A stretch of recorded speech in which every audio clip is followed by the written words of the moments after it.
নমস্কার বন্ধুরা, Papiya's cooking and lifestyle চ্যানেলে আপনাদের সবাইকে স্বাগত। আশা করি আপনারা সবাই খুব ভালোই আছেন। আজকে আমি ফুলকপি আলু বড়ি দিয়ে রুই মাছের ঝোল রান্না করে দেখাবো আপনাদেরকে।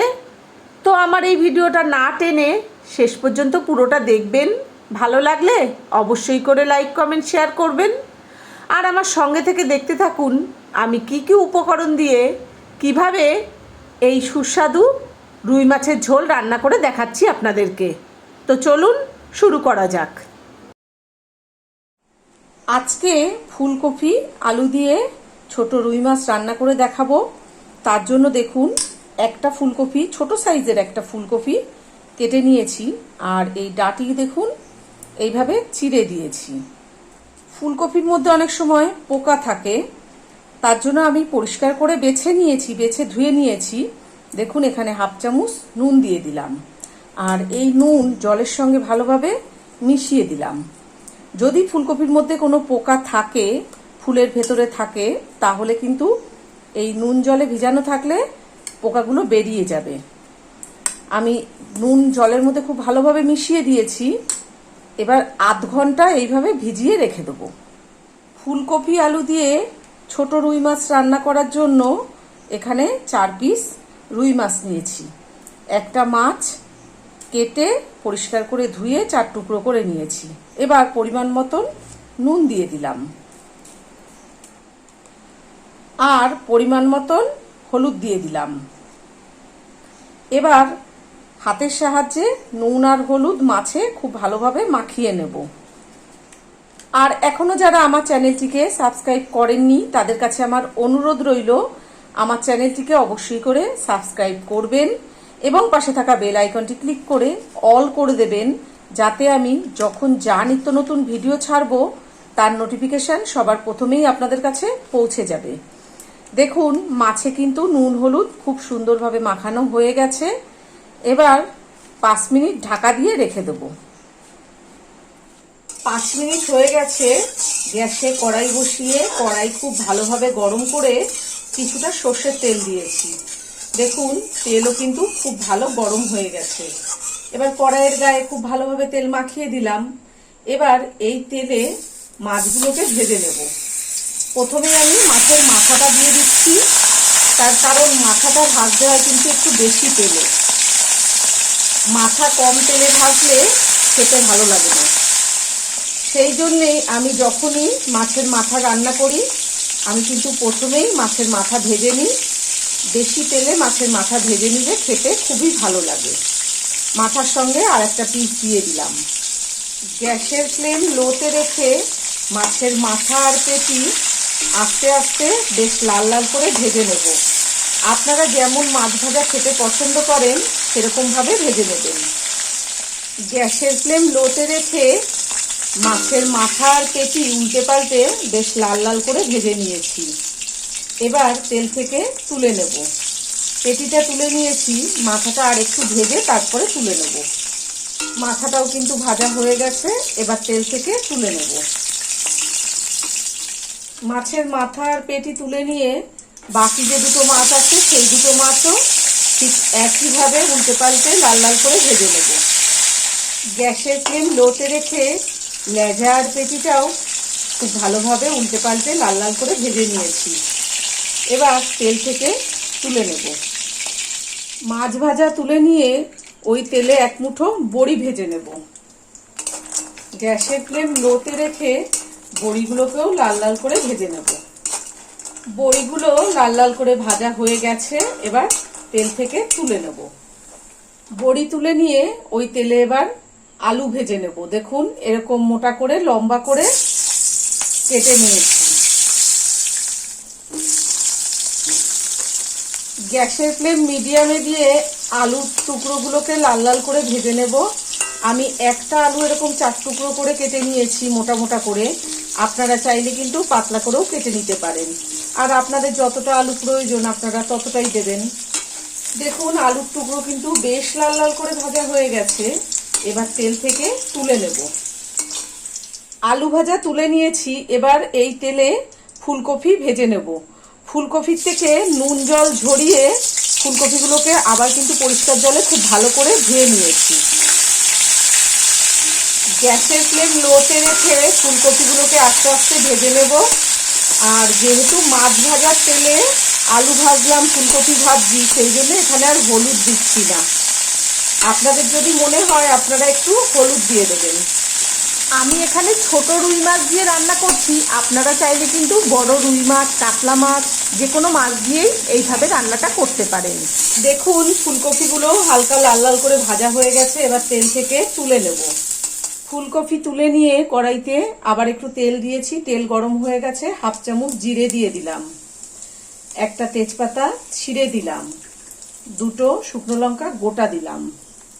ফোড়ন ভাজা হয়ে গেছে, এবার শুকনো লঙ্কা দুটো তুলে রাখবো। দুটো ছোট ছোট পেঁয়াজ কুচিয়ে রেখেছি, পেঁয়াজ কুচি দিয়ে দিলাম। গ্যাসের ফ্লেম মিডিয়ামে রেখে পেঁয়াজ কুচিগুলোকে হালকা লাল লাল করে ভেজে নেব। পেঁয়াজ কুচি হালকা লাল লাল করে ভাজা হয়ে গেছে, এই পর্যায়ে একটা টমেটো ছোট ছোট করে কুচিয়ে দিয়ে দিলাম।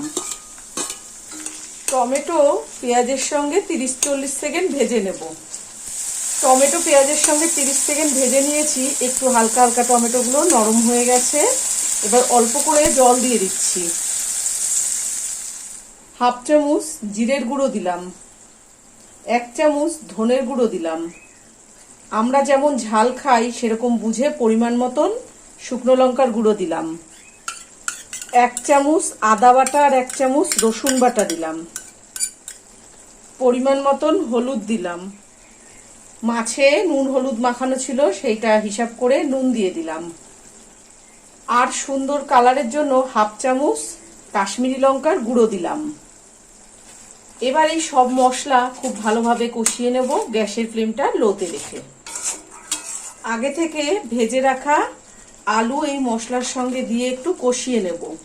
আমি যেহেতু আলুগুলোকে মোটা মোটা করে কেটেছি, মশলার সঙ্গে না কষালে ভালো সেদ্ধ হবে না। আর মশলার সঙ্গে আলু কষিয়ে নিলে আলুগুলো কিন্তু খেতে খুব ভালো লাগবে। আলু আর মশলা খুব সুন্দর কষানো হয়ে গেছে, এই পর্যায়ে আগে থেকে ভেজে রাখা ফুলকপিগুলো দিয়ে দেব। ফুলকপিগুলো আলু আর মশলার সঙ্গে মিনিট খানিক কষিয়ে নেব। গ্যাসের ফ্লেম লোতে রেখে ফুলকপি, আলু, মশলা আরও 1 মিনিট কষিয়ে নিয়েছি। এবার এই পর্যায়ে পরিমাণ মতন জল দিয়ে দেব। আমার যতটা ঝোলের প্রয়োজন আমি সেই বুঝে জল দিচ্ছি, আপনাদের যতটা ঝোলের প্রয়োজন আপনারাও সেই বুঝে জল দিয়ে দেবেন। আবারও হাফ চামচ হলুদ দিয়ে দিলাম, অল্প করে একটু নুন দিলাম। নুন আর হলুদ ঝোলের মধ্যে খুব ভালোভাবে মিশিয়ে দিলাম। এবার গ্যাসের ফ্লেম হাইতে করে 1 মিনিটের জন্য ঢাকা দিয়ে দিলাম। 1 মিনিট হয়ে গেছে, দেখুন ঝোল কিন্তু ফুটে গেছে। এই পর্যায়ে গ্যাসের ফ্লেম মিডিয়ামে করে দেবো, দিয়ে আরো 3-4 মিনিটের জন্য ঢেকে দিলাম। 3 মিনিট হয়ে গেছে, এবার আমি ঢাকাটা খুলে দিচ্ছি। দেখুন ঝোল কিন্তু অনেকটা কমেছে, আর ফুলকপি আলুগুলো কিন্তু মোটামুটি সেদ্ধ হয়ে গেছে। এই পর্যায়ে ভেজে রাখা মাছ, বড়ি আর আগে থেকে যে শুকনো লঙ্কা দুটো তুলে রেখেছিলাম সবকিছু দিয়ে দিলাম। এর সঙ্গে 2টো কাঁচা লঙ্কা মুখ ফাটিয়ে দিলাম। এবার মাছগুলোকে ঝোলের মধ্যে ডুবিয়ে দিচ্ছি।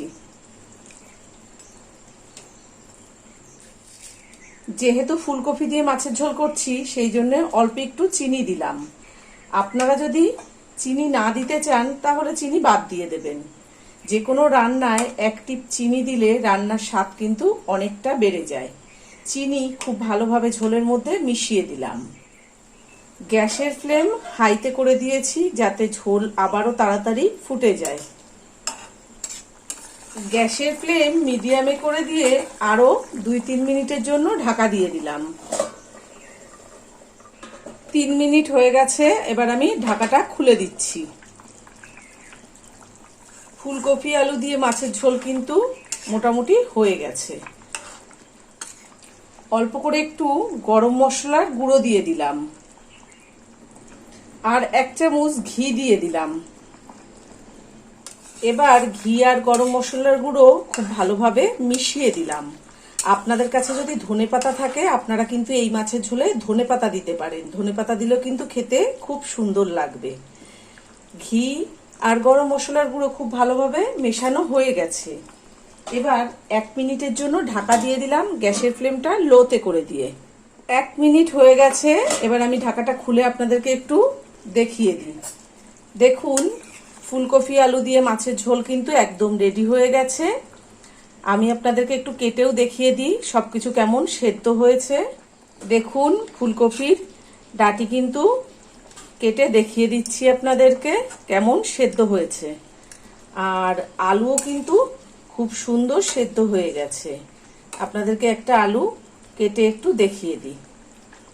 দেখুন, আলুও কিন্তু খুব সুন্দর সেদ্ধ হয়ে গেছে।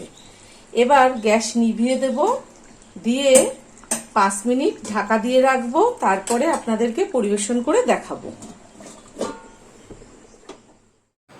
দেখুন বন্ধুরা, ফুলকপি আলু বড়ি দিয়ে রুই মাছের ঝোল কিন্তু একদম রেডি হয়ে গেছে। আর আজকে আমি যা যা উপকরণ দিয়ে যেভাবে এই রুই মাছের ঝোল রান্না করলাম, আপনারা বাড়িতে ঠিক এইভাবেই রান্না করবেন, করে গরম গরম ভাতের সঙ্গে নিজেরা খাবেন, বাড়ির সবাইকে খাওয়াবেন। আবার বাড়িতে যদি আত্মীয় স্বজন আসে তাদেরকেও এইভাবে রান্না করে খাওয়াবেন। সবাই খেয়ে কিন্তু আপনার প্রশংসা করবে। ফুলকপি আলু বড়ি দিয়ে মাছের ঝোল আপনাদের কেমন লেগেছে সেটা কিন্তু কমেন্ট করে জানাতে একদমই ভুলবেন না। আবার অন্য কোনো রেসিপি নিয়ে হাজির হয়ে যাব। সবাই ভালো থাকবেন, সুস্থ থাকবেন। ধন্যবাদ।